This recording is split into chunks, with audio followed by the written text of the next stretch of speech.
Hello, everybody, and welcome back to the Off-Farm Income Podcast. Hey, thank you so much for joining us here on our YouTube channel for episode number 1045. Well, today we are talking significant entrepreneurship. I'm very excited to have Jenna Spangler coming onto the show. She's coming to us from the Bushnell-Prairie City High School in Bushnell, Illinois. And she's going to be talking to us about ice cream and how she's been building this business and how the FFA has lit her fire for entrepreneurship. Really cool. She's just getting ready to graduate high school, and it's going to transition right into college for her.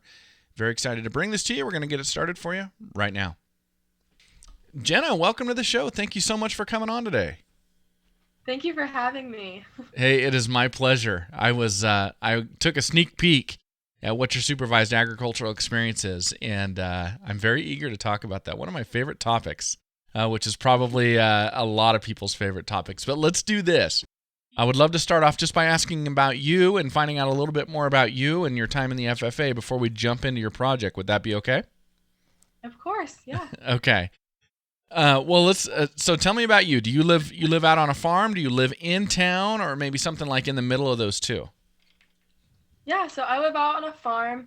My family farms in west central Illinois, and we have cattle, corn, soybeans, and it's a family farm with my grandparents. And I've grown up here with my parents and my siblings, and my grandparents live just down the waterway, so it's super close knit, and I absolutely love living on a farm. Okay. It sounds like the type of farm I hear about in Illinois very often, with the cattle thrown in, but the corn, the soybeans, very, very Illinois. Are they beef cattle or are they dairy cattle? Yep, we have beef cattle. We have a Simmental Angus cow-calf herd that we run. Okay, very cool. How long has this been going on in your family? It started with my dad's grandpa. So I guess I would be fourth generation. Wow, very cool. And I'm always interested in the history of how farming gets started. So your great-grandfather would be the person who started this farm. Was that like upon coming to the United States, or had they been in the U.S. for some time and decided to go into farming? I'm always interested in that. Do you know that portion of the history? I'm not entirely sure, but I believe that he was raised just kind of, their family wasn't super into farming, but it was that time where you kind of had to, Right. You had to support yourself somehow. And just as times changed, he began to grow the farm with my grandfather, which would have been his son. And so from there, it's just continued to grow with my dad and my siblings now. Okay. Man, that's great. Well, I'm happy for you. I love the fact that you're growing up on a farm and you really do enjoy it, because it's a unique way to grow up, right? Not a lot of people get to do that anymore. Yeah, it's very unique, and there's only one other kid in my grade, or in my grade at my school, that has had the same experience of growing up on a corn, soybeans, cattle farm. So it's super cool that we can share that experience, but my other classmates don't know what that's like. So it's kind of funny. That's really interesting, because obviously you have an FFA chapter at your high school. And so the bulk of, I guess I'm going to take a guess, but are the bulk of the students in your FFA chapter, are they what we sometimes refer to as non-traditional, obviously not coming off of farms? Yeah, definitely. The majority are not directly living on farms, but their parents may be like their dad might work for another farmer or something like that, or do trucking or something along that lines, or they show livestock. But the majority do live in town but have interests that are in other parts of agriculture, Gotcha. which brought them to FFA. Okay. Yeah, very interesting. Okay, well, let's talk about what brought you to the FFA. So how long have you been involved, and why did you join? So I started FFA in 8th grade with all my classmates. We got to do one quarter during our 8th grade year, and it was just kind of a test trial to see if we enjoyed it.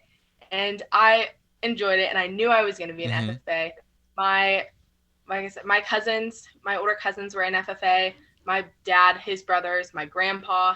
So very family tradition to be in FFA. I am in the BPC FFA chapter, and my grandpa was in the BPC FFA chapter. So that's really cool that we've all been in the same chapter, but I knew I wanted to be in it. I am a very competitive person, so I was very attracted by the contests and all the different CDEs and LDEs that you could learn from and participate in. And as a freshman, I was super excited to do the Creed. Okay. I, in fact, got to compete at state in the Creed. I did not win or get in the top 3, but it was still such a cool experience that really motivated me to continue to participate in contests and learn new things throughout FFA. Yeah, that's really interesting that you bring up the competitive aspect of FFA. I've been interviewing FFA students now since 2015 and learning more and more and more about the FFA, but this year is my daughter's first year in the FFA, and she did Creed speaking. Now she's doing, what do they call it? It's not, as a freshman, it's not parliamentary procedure, it's prepared... Oh, code of conduct, yeah. Yeah, thank you, code of conduct. Doing that, they won their first competition. They've got their state competition coming up next week. So it's really interesting to see the competitive aspects and how the students really get into that. As you were going through and you were getting involved with all the CDEs and LDEs and things like that, the competition aspect is one thing. The other thing I always find so interesting is how you can identify things that maybe you would like to spend your life doing as a career, or you can also find things where you go, oh, I don't want to do that in my life as a career. Did you have those experiences through the CDEs and the LDEs? Of course. The first CDE I ever did was forestry. Okay. And I know that I don't want to do that ever again. But, it was good to, start with something. And now, as I've been in FFA for 4 years now as a senior in high school, I have really found love with the LDEs. So public speaking, proficiency interviews, I guess that's a CDE, I think. But the public speaking, job interview, parliamentary procedure, I love all of those a lot. I do still enjoy the CDEs, but I definitely put more of my effort and I'm more motivated to succeed in those. And I do extemporaneous public speaking, which my cousins are very into the prepared speaking and they can't imagine doing the extemp, but I absolutely love doing it. And I actually started doing that when I was, I'm involved in the Illinois Junior Scimitar Association. Okay. So I was at the Junior Nationals that we have every year, and I did extemporaneous public speaking for the first time as a scared little 12-year-old. Oh, wow. And I placed nationally, which was shocking to me. And so from there, I found out that I loved it, and I've continued to do it in FFA and absolutely enjoy it. I have the district competition coming up in a couple weeks, which I'm preparing for and very excited for. That is so interesting. How do you prepare for extemporaneous public speaking?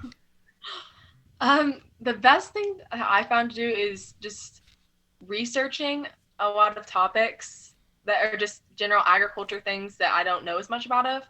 My mom is an ag journalist and editor, and so she is very knowledgeable on all sorts of ag topics. And so I will talk to her about things, staying up to date with new policies and what's going on in government with ag. I keep up with, and I practice giving extemporaneous speeches to my classes. I'm sure my classmates are probably getting tired of it, but I enjoy doing it. We have our alumni comes and help me prepare and give me feedback. And so just practicing and learning more about what's going on in ag, it's what I found to be the best way to prepare. That, there's got to be a moment.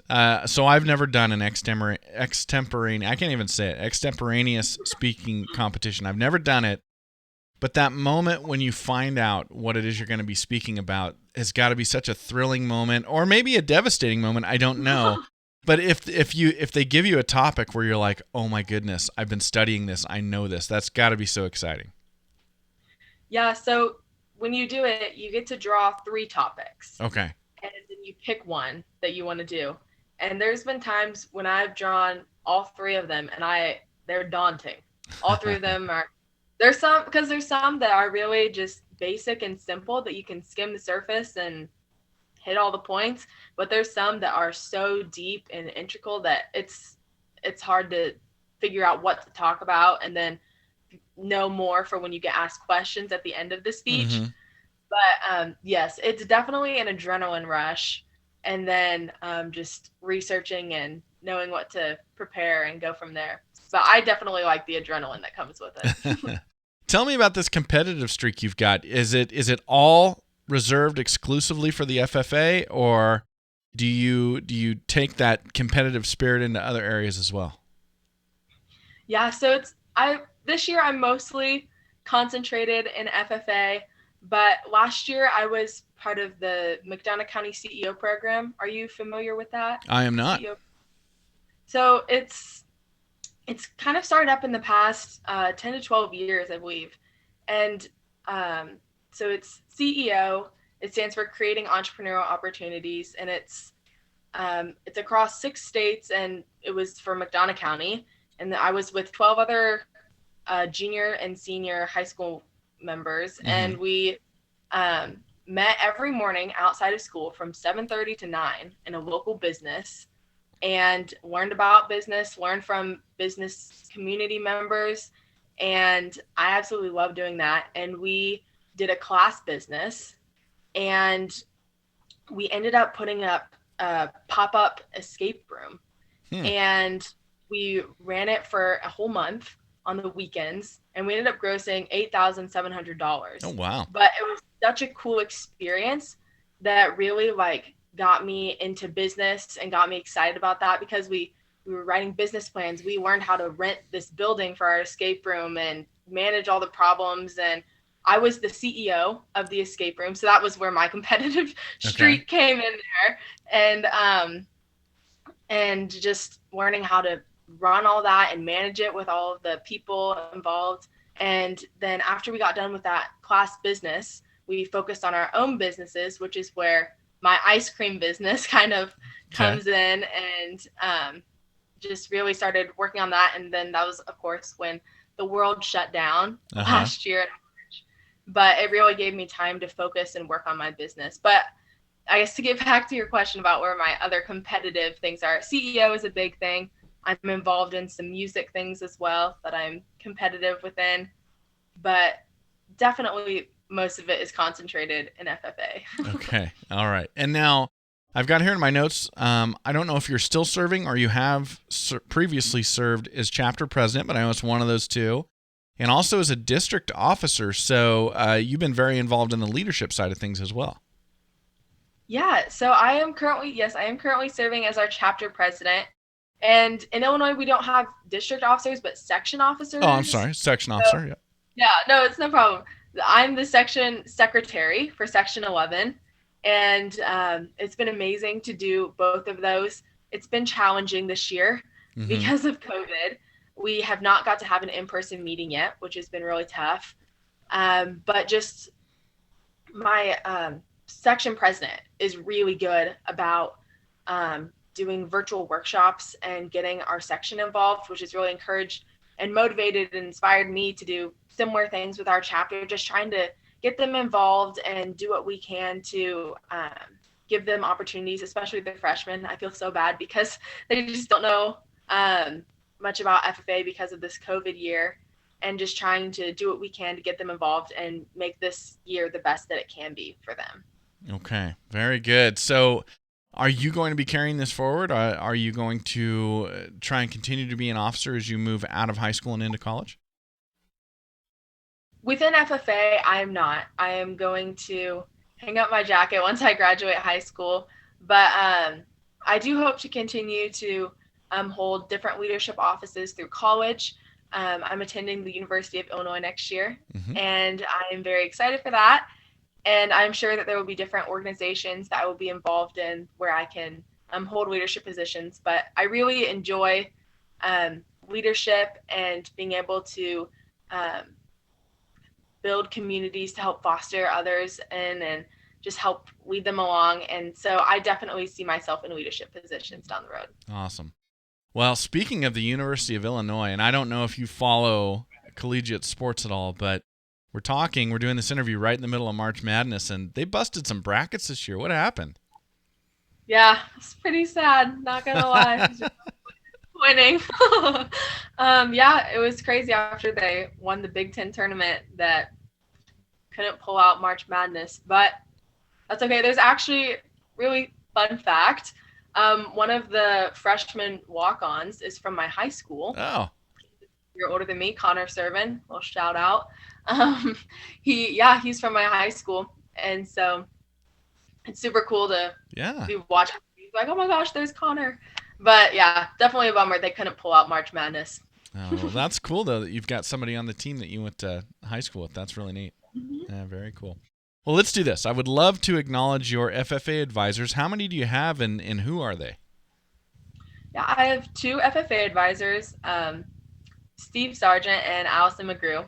We call them Sarge and Mrs. McGrew. I don't think I've ever called him Mr. Sargent. We've always called him Sarge. Okay. So, yeah, Sarge and Mrs. McGrew are my advisors. Awesome. Thank you so much for acknowledging them.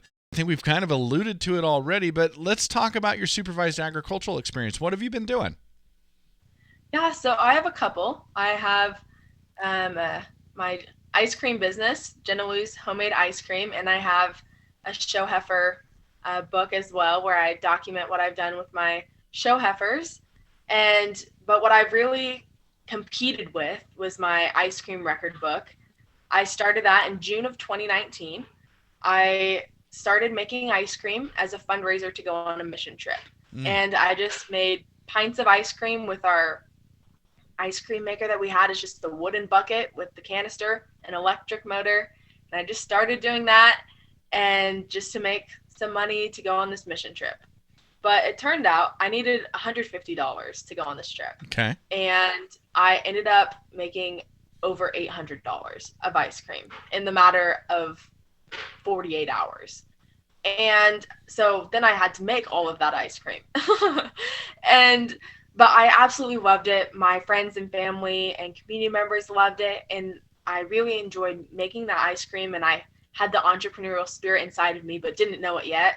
And so I continued to make ice cream throughout the summer of 2019. And then I mentioned earlier about CEO. And so starting out my junior year, I was in CEO. Mm-hmm. I kind of took a break from my ice cream, just being in school. I was really busy, but I made it over holidays and sold it for, again, for friends and family. And I was just doing it all through my mom's Facebook page. Okay. And then COVID hit, and no one wanted to buy a food product that was made in someone's house. Okay. And so I took that time to experiment by making ice cream cakes. Yeah. My family always gotten like Dairy Queen ice cream cakes for our birthday parties, and the springtime we have tons of family birthdays. And so I started making ice cream cakes and experimenting, loving doing that. And then we got into May, and people it just seemed people were kind of like, yeah, we're gonna kind of creep outside and maybe try and get back to a little bit more normal.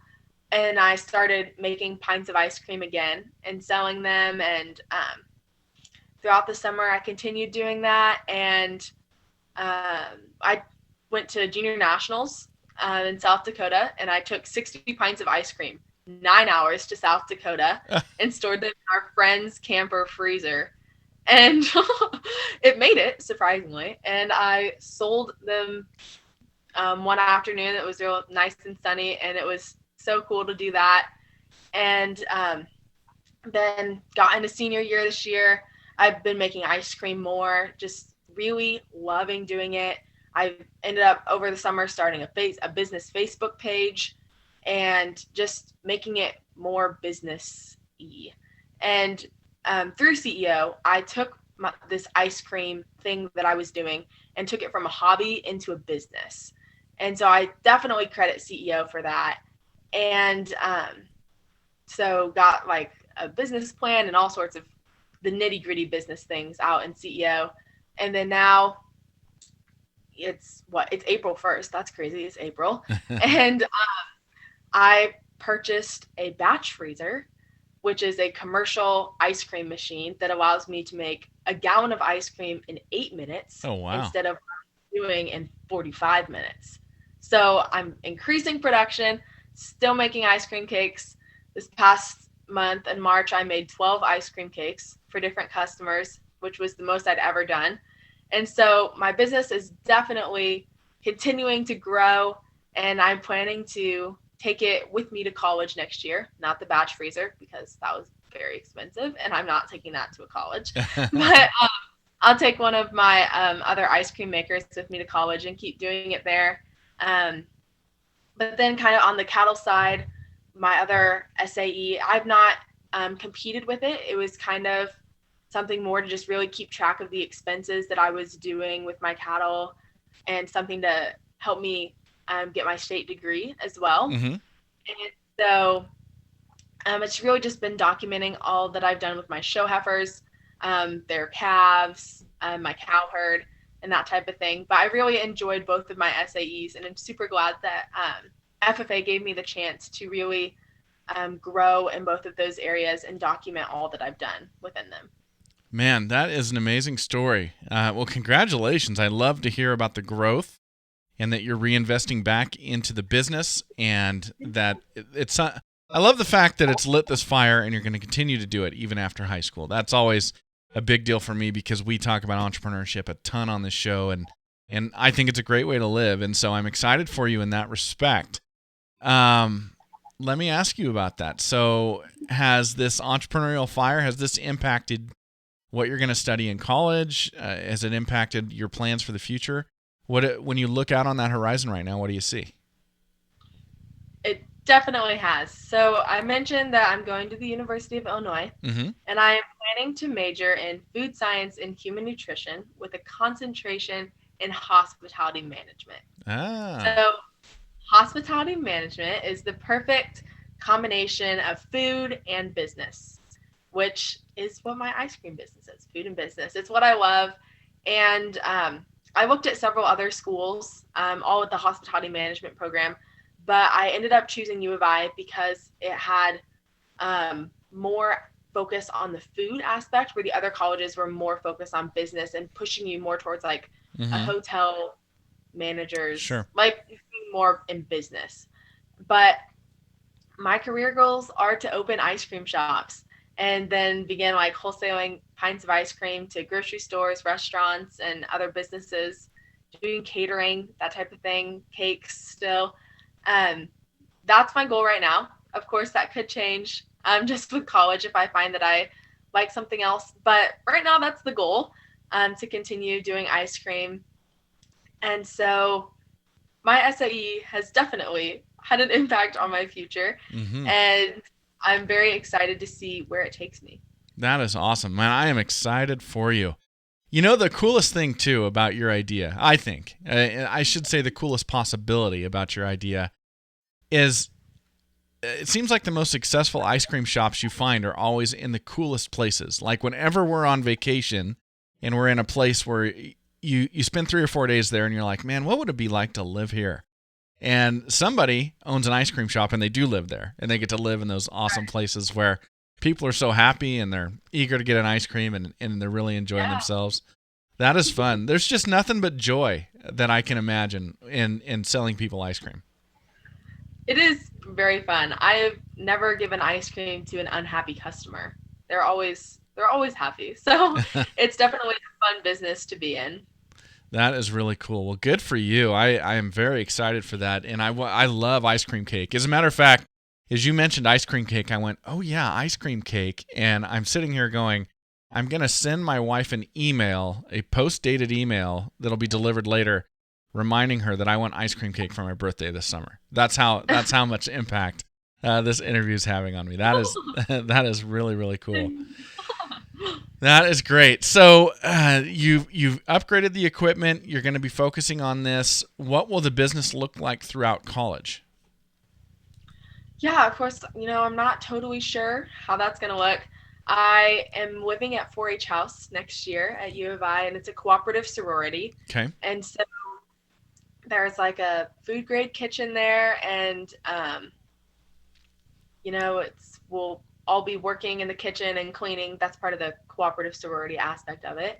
And so, I'm not totally sure what that will look like, but they have all made it abundantly clear that they would be happy for me to be making ice cream. And so, I hope to be able to do that. I mean, college kids are pretty crazy about ice cream. So I feel like it could be a good market if I could tap into it. But just kind of taking it as it comes, and we'll see how it goes. But I do hope to be able to take ice cream and make it there because it is something that I love. Mm-hmm. And so I hope to continue to do it in college. So going back to that very first project, you wanted to go on the mission trip. You needed to come up with a fundraiser. You came up with this idea. It sounds like you pre-sold the ice cream, and then you had to fulfill all those orders. Did you just have one flavor back then, or did you have multiple flavors that you offered people ahead of time? Yeah, so I got a little in over my head, and I had made some ice cream before. I had made $150 worth of ice cream, and I made about 8. I think I had 6 or 8 different flavors. Okay. But they were like a raspberry ice cream with white chocolate, or then another one was like a raspberry with dark chocolate. So they were 8 different flavors, but they were similar. Okay. If that makes sense. But yeah, so I had made about $150 worth of ice cream, but then I had to make, what would that be? $650 of ice cream after I sold all that much more. And so, yeah, definitely got a little in over my head. But I have always, when I post ice cream sales, I typically have now 4 to 5 different flavors. Okay. And my pints run $5 to $6, just depending on the flavor. Some are more expensive to make, so cost has to reflect that. And sometimes, depending on the flavors that I have, I'll do like a 4 pints for $20, and just different sales like that, just to keep customers excited and get them to buy more. But now I make all my ice cream ahead of time, and then once the flavor is sold out, it's sold out, and that's how I do it now. That is very cool. Well, I'm very excited for you, and it sounds like such a great business. I want to ask your advice before we finish up. And you bring up a very interesting business concept as we talk about your history and how you developed this. I would love for you to speak to other incoming FFA students who are interested in entrepreneurship. Talk to them about the importance of why you can sell things up front before you've actually produced it. Why is pre-saling so important? I think pre-saling gives you, once you pre-sale, you know how much you need to make, the quantity that your customers want. And I think that gives you a good idea for then how much you need to produce. I mean, I wouldn't have sold ice cream without having made it ever before. That would have been a terrible idea.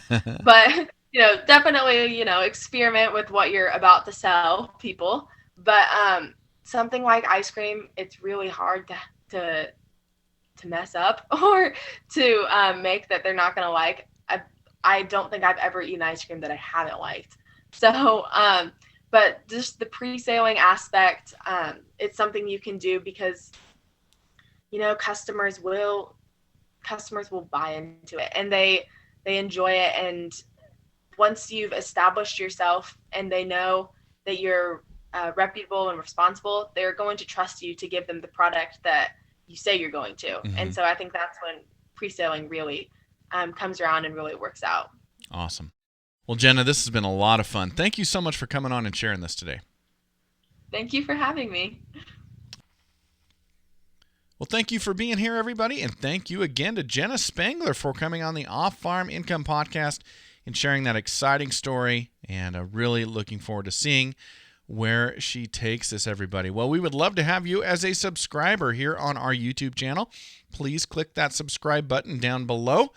And, of course, we would love to have you follow us on social media as well. You can find us on Facebook, Instagram, Twitter, and LinkedIn. And everybody, until next time, enjoy your journey to the ultimate lifestyle business, agriculture.